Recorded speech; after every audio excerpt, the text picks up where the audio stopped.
Dowasco reassures the public the water quality is safe after social media claims to the contrary. Dominica's tourism well on its way to recovery since Tropical Storm Erica, and steps being taken to revive Dominica's coconut industry. I am Julian Morris with the Channel 5 News. The details after this.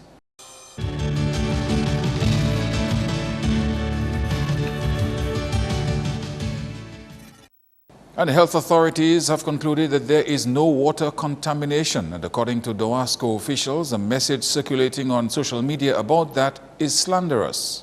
Dowasco's management was forced to clear the air on Tuesday after it was rumored that there were cases of alleged water contamination which had caused people to get sick. Actually, Dowasco's PRO, Edward Regis, says tests are done at the company's lab daily to ensure pipe-borne water is safe for drinking. We therefore categorically say under test that the water supplied to the public is safe and is of the highest quality standard as confirmed by the records of test results for September to November 2016 period. That is in total compliance with the World Health Organization WHO standards, and the allegations that are being circulated is therefore baseless and slanderous and against the best interests of the general public. We have gone even further to single out the test results for the presence of the coliform bacteria. Coliforms are bacteria found in animal and human waste. Regis says Dowasco's bacteria test for the September to November period showed no presence of coliform bacteria in the water. Dowasco is satisfied that the water quality provided in Dominica is up to the required standards as stipulated by the World Health Organization for drinking water. Meantime, the Environmental Health Department has investigated the rumor and is satisfied the claims are false. The Ministry of Health, through the Environmental Health Department, monitors the quality of water provided by Dowasco. One of the ways we do that is by doing the chlorine residue, because chlorine is a chemical that is being presently used to disinfect our drinking water. So after it goes through the process of filtration and sedimentation, you chlorinate at the end. So what environmental health does is that with the 44 different systems we have, we do weekly chlorine residue of the system to ensure that there is a residue that will ensure that the water is safe. Carbon says if the results done are not in keeping with standards for proper water quality, Dowasco is alerted immediately. We have the legal role to play when it comes to the safety of our drinking water. This is just to say that we work collaboratively with Dowasco to ensure that the water that is provided is safe. The message that Tourism Director Colin Piper brought to a recent International Tourism Forum in London was that the country's tourism industry had bounced back from Tropical Storm Erica. Tourism Director and CEO of Discover Dominica Authority, Colin Piper, attended the World Travel Market from November 6 to 8, an event for players in the travel and tourism industry.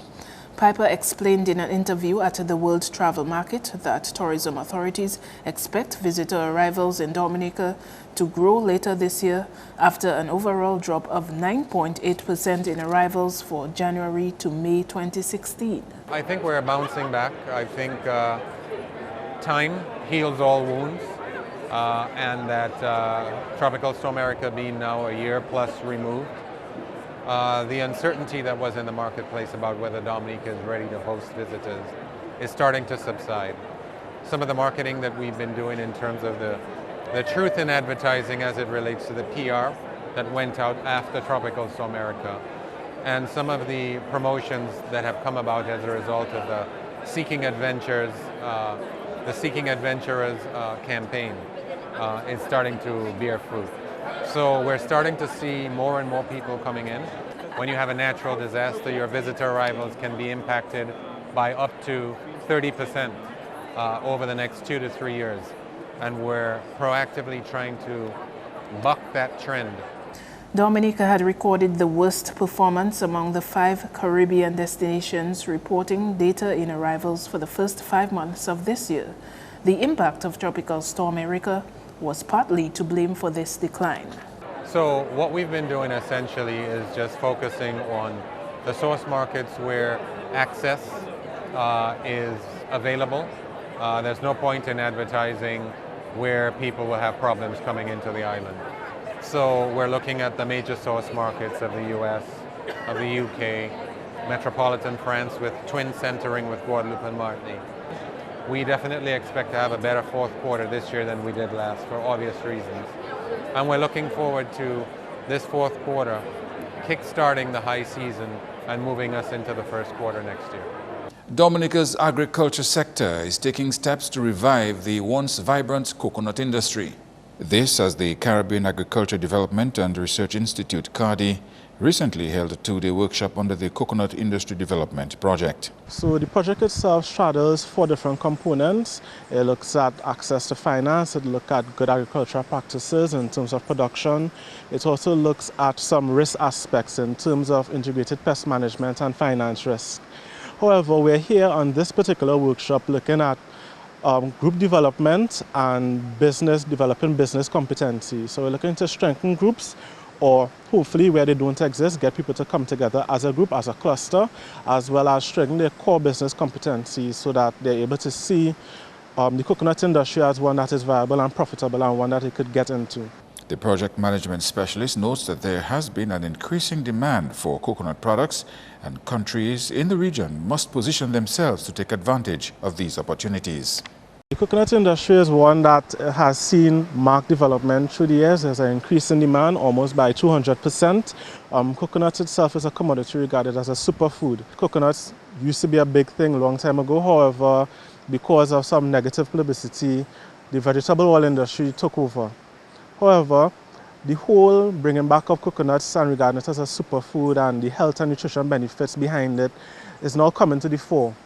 And given that there's that impetus behind the industry, we see it as one to get back into. So we want to encourage small farmers, those who are already in the industry, and encourage value addition along the industry as well. So not only looking at producing coconuts, but looking at producing coconut oil, coconut water, desiccated coconuts, and other items along the value chain.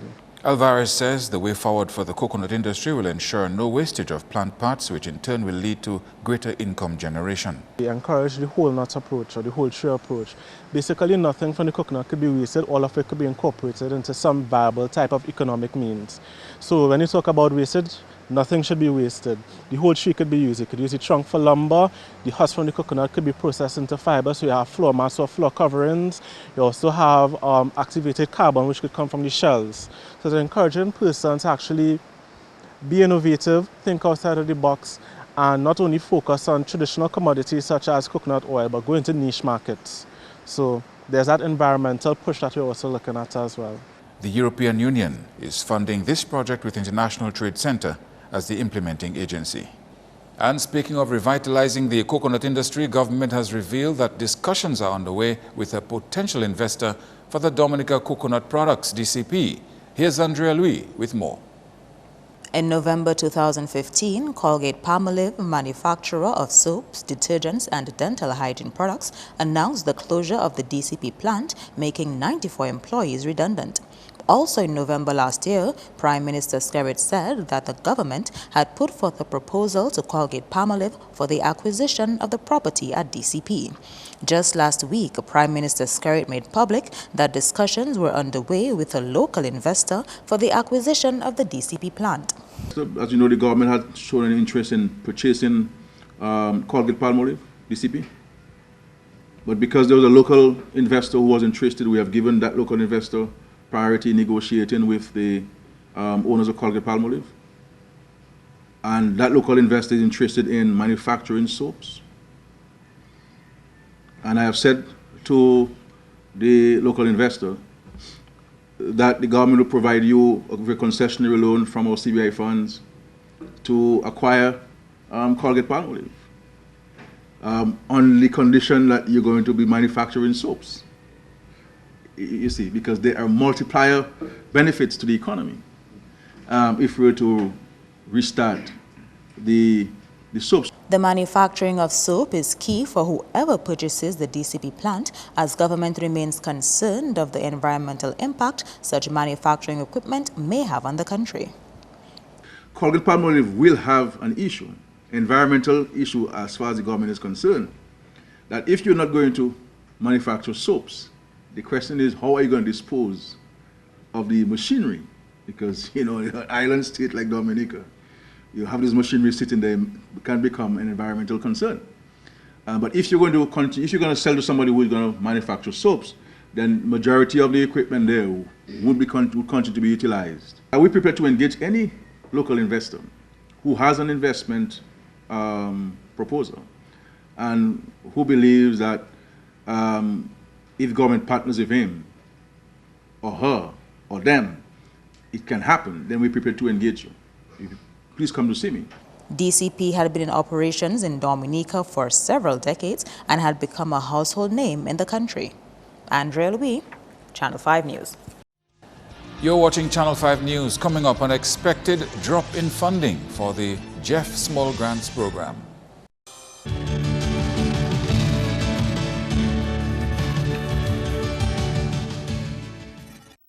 Thank you for staying with us. Over $600,000 less in funding for operational Phase 6 of the Jeff Small Grants Program. Here is Andrea Louis with more. The Global Environment Facility Jeff Small Grant Program began in Dominica in 2005 and has funded 107 projects to date. The aim of these projects is to, among other things, address problems related to climate change, land degradation, and chemicals and waste.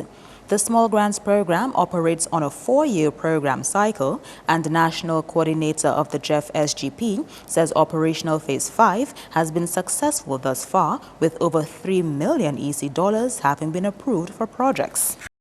During operational Phase 5, a total of 42 projects were approved, with a total funding of $1,352,500 US dollars. Or $3,651,750 Eastern Caribbean dollars. And these projects were all approved by the National Steering Committee, or approving body. Projects receiving SGP funds were in the focal areas as follows: biodiversity conservation, 10 projects; climate change, 13; land degradation, 5; sustainable forest management, 1; international waters, 2; capacity development, 3 projects; and climate change adaptation with USAID, 8 projects.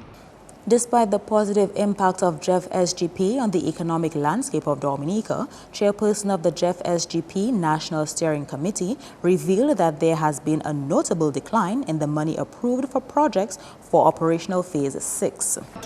The money that is available for the Jeff Small Grants Program has decreased significantly for Operation Phase 6.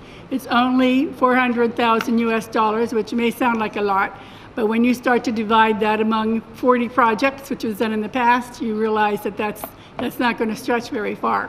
So we may not have as many projects this time, but what we will do is to try to, in every way possible, use that money and leverage it with other organizations and institutions locally, regionally, and internationally, so that whatever funds are spent, we have matching. And matching can be in-kind contributions, technical assistance, as well as cash. Resident representative of the UNDP CO for Barbados and the OECS, which oversees the funding for the SGP, pledged committed assistance to the program in Dominica. And the vision of UNDP is to help countries achieve simultaneous eradication of poverty and significant reduction of inequality. As part of the UNDP Global Program, SGP Dominica has achieved much, but we will also recognize that there is still a lot to be done. As we move forward in OP6, UNDP will be with you to support the country program. We will continue building partnerships and working closely with local communities through the SGP country team to leave no one behind. Operational Phase 6 of the Jeff SGP was officially launched on Tuesday. A United Kingdom-based program is on a mission to influence governments to use energy as a catalyst for development of rural communities. The mission is meant to transform rural villages into smart villages. The Smart Villages initiative aims to provide policymakers, donors, and development agencies with new insights on the real barriers to energy access in villages in developing countries. Co-leader of the Smart Villages initiative, Dr. Bernie Jones, told Channel 5 News governments should try to encourage energy access, especially through renewable energy sources. He spoke to Channel 5 News at a recent renewable energy workshop in the Dominican Republic. As you know, a lot of countries in the Eastern Caribbean region actually have pretty near universal access to electricity. So it's not the same question of remote populations, say in the middle of Africa, who might be hundreds of miles away from the nearest grid connection, or there are thousands of people without access to electricity. Here it's a different story. Here it's about bringing energy to those most remote people that still haven't quite got connection to the grid. But here I think there's a real opportunity for that ability to remove reliance on imported fossil fuels for electricity generation, to be able to make your own power, achieve that energy independence, and at the same time improve the climate resilience and the disaster resilience of the communities. Dr. Jones thinks governments should be encouraging proper electricity access for all communities to reduce reliance on services in central towns. We've been looking around the world at what are some of the best technologies for bringing energy to those remote off-grid populations, what are some of the best entrepreneurial business models to help get those technologies there, and what can governments do to encourage that whole sort of ecosystem. But more importantly, how can those communities then use the energy in a smart way, in a productive way, but to actually set up new enterprises maybe inside the community to add value to their own agricultural produce, to use innovative technologies, maybe remote diagnostics, to be able to bring healthcare into the village. You know, if they can have a small diagnostic kit that can send their readings to the nearest clinic, which might be a few hundred miles away, they can then get a diagnosis from a medical professional there, which will let them decide whether it's actually worth them making the long trip down the road to see that clinic, or whether they're okay staying at home. All of these technologies and all of these services are enabled by the energy and the technology, and it means that those rural communities are then really able to access all the sorts of services that previously people would have had to have moved to a city to be able to get. They may be retiring by the end of the year after 30 years in broadcasting, but the public is likely to still hear from Charmaine Green-Brown and Felix Henderson beyond 31st December this year. That's if manager Cecil Joseph has his way. Mr. Joseph is hoping that the new generation of broadcasters coming into the national radio station can benefit from the combined experience of Mrs. Brown and Mr. Henderson. Brown and Henderson are among a group of 5 DBS radio employees who are retiring this year. Joseph believes there may be a way that these icons can give back if they so desire. I can say, though, that is the intention of the corporation to have these people, as you said, giving us voluntary service, or have them maybe contracted, but this is a decision of the board. The board has to take that decision. And also, while the board has to take the decision, that the individuals themselves have to show a commitment to really work with the corporation on contract. So it's a two-way street. And that, yes, we may figure out that they have the energy to do it, but at the same time, they may figure out that I've reached my retirement stage, I can go and enjoy my life. At the same time, they may say that we started the ethics of business, because they are into broadcasting for about 39 to 40 years, and that is a whole long time. A long time, which means these individuals have amassed tremendous experience in broadcasting that could benefit the next generation of radio announcers. They came as far back 1977, May of 1977. So, and I think Charmaine came in 1976, so Felix in 1977, Charmaine in 1976. So that tells you the wealth of knowledge that these two people do have. And it's only to our advantage to really have these two people continuous contributing first in whatever way possible. As I said, it can be voluntary, and it can be also contractual. As manager, it's my duty to sit with them to find out, especially voluntary, how much they can give back to us, how much they can work with us, because there are times that you might need their voices, there might be times that you might need their production, and I'm not going to be ignorant of the fact to say that they have not contributed greatly for Dominica. They have contributed greatly for Dominica. They have contributed greatly for the ethics of broadcasting in Dominica. Because whenever you hear people speak about Creole, they will remind you of Felix Henderson. The first name that comes from their mouth when they speak about Creole is Felix Henderson. When people talk about talk show hosts, the first name that comes out from their mouth is Shemin Green Brown. That's news. Your sports highlights next.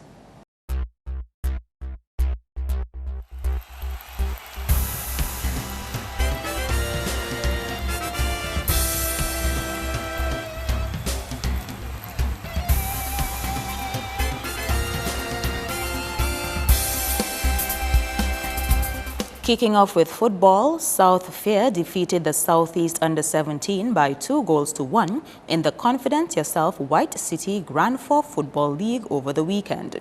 In the second match of the day, Maho defeated Boulevard by 3-1. 8 teams are taking part in the competition. In Zone A, Center Vipers, RC Doctors, La Plaine and Backstreet Balltricks. Zone B, Southeast Under-17, South Fair, Maho and Boulevard. The points standing to date, RC Doctors on 6 points, Center Vipers on 3, Backstreet on 3 and La Plaine none. And in Zone B, South Fair on 4, Maho 4, Boulevard 3 and the Under-17 0. In more football, defending Under-20 football champions, the Goodwill Secondary School went down in a hard-fought match against the Isaiah Thomas Secondary School by 1-0 in the Sports Division football competition on Monday. Keanu Martin scored the lone goal for ITSS from the penalty spot. In the first game at the same venue, the ITSS defeated the Goodwill Secondary School by the same score of 1-0 in the Under-15 competition. Maroni Moranci scored the all-important goal for his school. The matches will continue on Wednesday at the Portersville Savannah from 2 p.m. St. Mary's Academy will come up against the Pierre Charles Secondary School, and at 3:30 p.m., Castle Bruce Secondary School will take on Goodwill Secondary School, also in the Under-15.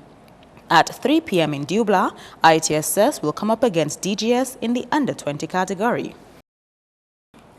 Over to Domino's, Mon Prosper have regained the Ayub and Stafford Moranci Championship over the weekend. In the grand finals against Cost You Less, they pounded their way to a 404-point victory. Final scores, Mon Prosper 3,526, Cost You Less 3,122. The champions walked away with a trophy and a cash prize of $1,000. The second place team walked away with a trophy and $600. The best players in the competition were Bernard Kiwi Thomas and Vernon Deja, and Bernard George walked away with the Most Improved Player award. In other domino news, league coordinator of the White Oak Rum Domino competition has urged the community of La Plaine to participate in national competitions. Delvin Esprit was speaking at the finals of the Element Agency Kubuli Domino competition on Sunday. The new league is expected to start on 4th December. So again, we're encouraging you all to join the leagues, join the teams, and make sure you make a community team to say, well, that is a team that will be coming out from La Plaine, because we have teams from Grand Four, we have teams from Portsmouth, we have teams from Monwatchet, we have teams from all around the island. And in those areas there, they don't normally have an off-season league like how La Plaine have a big league, because I can see that was a big league. For 3 months, Kento is the champion. We want to congratulate Kento, so that's a big competition. Moving on to cricket, the Windward Island Volcanoes have suffered their second defeat in the regional 4-day cricket tournament by 41 runs. Chasing a modest total of 106 for victory, the Windward Island batsmen struggled and were eventually all out for 64. Scores: Jamaica Scorpions 151 and 159 all out. Shane Shillingford 5 for 23. The Windward Islands scored 205 and 64 all out. In other matches, the Leeward Island Hurricanes had made a very strong start to this year's competition when they showed some disciplined batting display in the second innings to defeat the defending champions, the Guyana Jaguars, by 4 wickets to hand them their first defeat in 19 matches. Scores: Guyana Jaguars 293 and 233 for 8 declared. Leeward Islands 158 and 376 for 6. And Barbados Pride inflicted a 292-run defeat on Trinidad and Tobago Red Force. Scores: Barbados 242 and 317 for 3 wickets declared. Trinidad and Tobago 168 and 99. And to end off with more cricket, when 3 of the lowest-ranked international teams meet each other in a tri-nation series, some exciting matches usually take place. That's why West Indies, Sri Lanka and Zimbabwe are involved in some close matches. In the latest match played, West Indies and Zimbabwe played to a tie. Scores: Zimbabwe 257 all out in 50 overs, West Indies 257 for 8 in 50 overs. Shai Hope top scored for the West Indies with 101. West Indies will now play Sri Lanka in its next match on Wednesday. Meantime, in more international cricket, India beat England by 246 runs. Scores: India 455 and 204. England 255 and 158. And New Zealand crushed Pakistan by 8 wickets. Scores: Pakistan 133 and 171 all out. New Zealand 200 and 108 for 2. That's it for sports. Join us next time.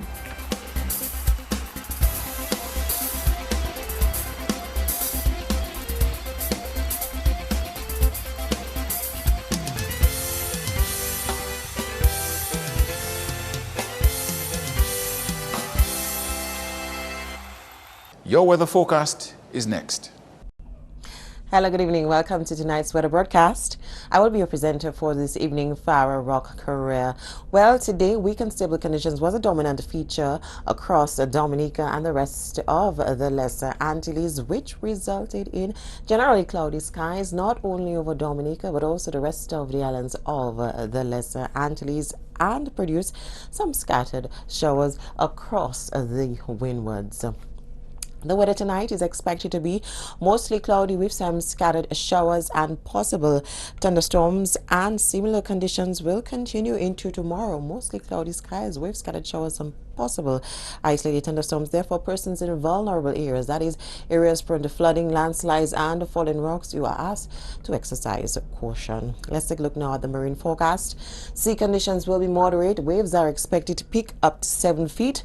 Small craft operators and sea bathers, particularly in the west coast, you are asked to exercise caution. Let's take a look now at the weather for the next 3 days. Well, as you can see, thunderstorm activity is expected for both Wednesday and Thursday. The forecast for Wednesday is mostly cloudy with some scattered showers and possible isolated thunderstorms.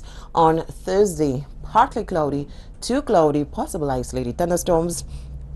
And on Friday, partly cloudy to cloudy conditions expected with some showers. Let's take a look now at the weather tomorrow for the rest of the Caribbean. Well, moisture and instability will continue to produce an increasing cloudiness and shower activity and also some thunderstorm activity for most of the islands of the Lesser Antilles. Moving on now to the international city forecast. Sunny skies are expected for the cities of New York and Beijing. Partly cloudy skies for Miami, partly cloudy skies with showers expected for the city of London, and once again, the city of Caracas can anticipate some thunderstorm activity. The sun will rise tomorrow at 6:12 a.m. and will set at 5:32 p.m. We are still in hurricane season. Feel free to visit our website at weather.gov.dm or call the weather hotline at 447-5555. Join us tomorrow for our next weather broadcast. Thank you.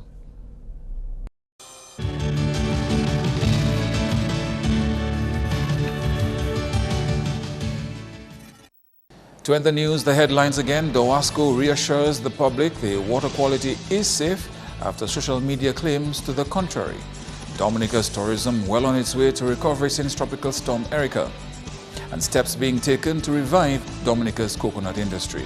Feel free to contact us at news@marpin2k4.com You can also access our past newscasts on our YouTube channel. On behalf of the production team, I am Julian Morris, and to all our viewers around the world, thank you for watching.